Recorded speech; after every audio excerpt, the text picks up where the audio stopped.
Hello! I'm Elaine, and I'm a tour guide in the French Quarter. I do ghost tours. And I am not going to tell you the stories that I tell on my tour, because you gotta pay for those. But if you want to hear some interesting things that have happened to me while I'm leading random drunk people around the French Quarter, I got you. So sometimes on a tour, you get a guy with a really fragile ego. And fragile male egos are utterly hilarious on these tours, especially on the Bad Bitches tour. Now, we're pretty clear in the advertisement that this is a female oriented tour. This is going to be about girls. And therefore, we get a lot of people who are interested in, feminist history. But every now and then, we'll get a guy who either just had no idea what they signed up for, or were dragged along by a girlfriend, or all sorts of things.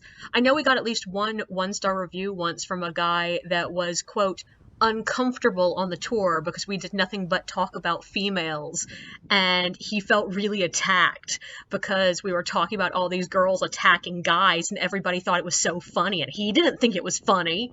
And I'm like, cool, dude. But my favorite fragile male ego ever on the Bad Bitches tour, I had this one night that all the people I had was a bachelorette party and one couple. And the guy with the couple, was very clear that he was just here for his wife.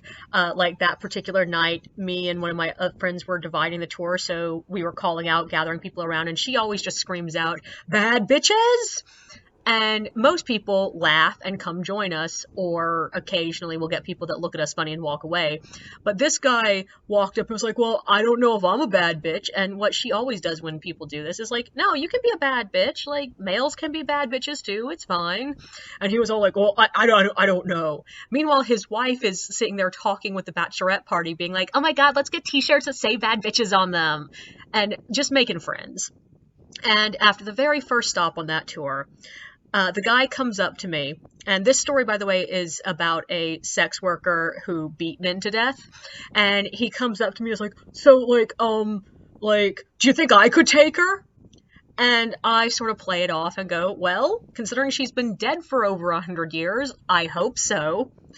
And he smiles in that way that shows that he did not realize I was messing with him. And this tour continued. And a couple of other times throughout the night, he'd come up and ask questions like, well, why were these girls why were these guys, falling to girls? And I'm like, whatever, sweetie. But finally, after another story of sex workers beating a guy to death, he comes over to me and is like, so, was New Orleans occupied with nothing but, pansy little small guys? And I'm like, what? And he's like, well, these guys were getting beat up by girls. They'd have to be small, pathetic guys. And I'm like, I just told you a story about a group of women beating a man to death, but also, no, sweetie, these are big, strong girls.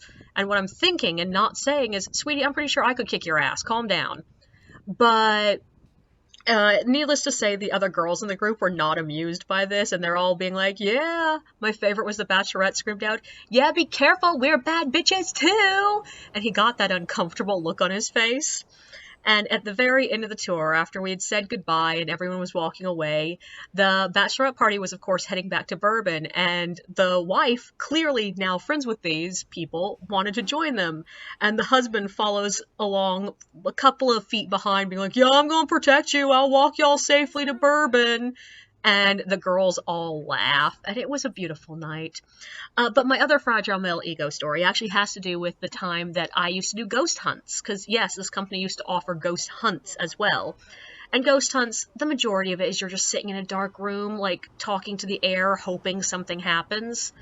And guys on ghost hunts are quite often hilarious. Yeah, there are the ones that come that are serious about this, they've done some studying, they know what they're talking about, or are just interested in the paranormal. But a buttload of them would come in being like, well, I'm not scared of ghosts, you could do whatever you want to me, I'm not gonna be scared. And I'm like, sure, honey, I'm not scared of ghosts either, what's your point? But one night, there was one of these guys that was broing it up every pause, being like, I'm not scared.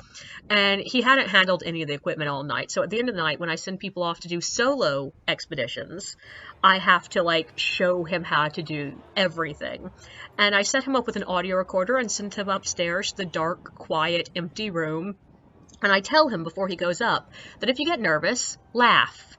Because ghosts don't like it when you laugh. I made up some bullshit excuse. The truth of the matter is the reason I told people to laugh is because if you're laughing, you're generally not scared, so that will prevent them from like running downstairs and hurting themselves or something.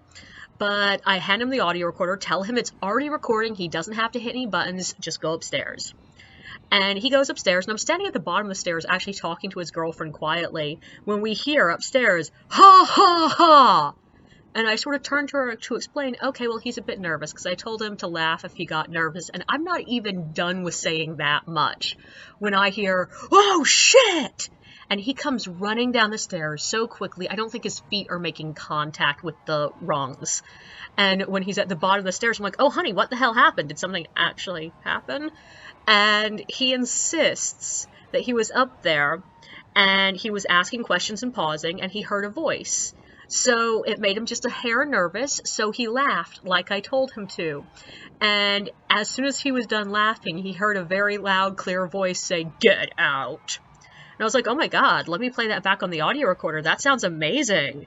But all that was on the audio recorder was the sound of his feet going up the stairs, a little pause, and then it shut off. Now, he insisted the ghost turned off the audio recorder. I think he turned it off and scared himself.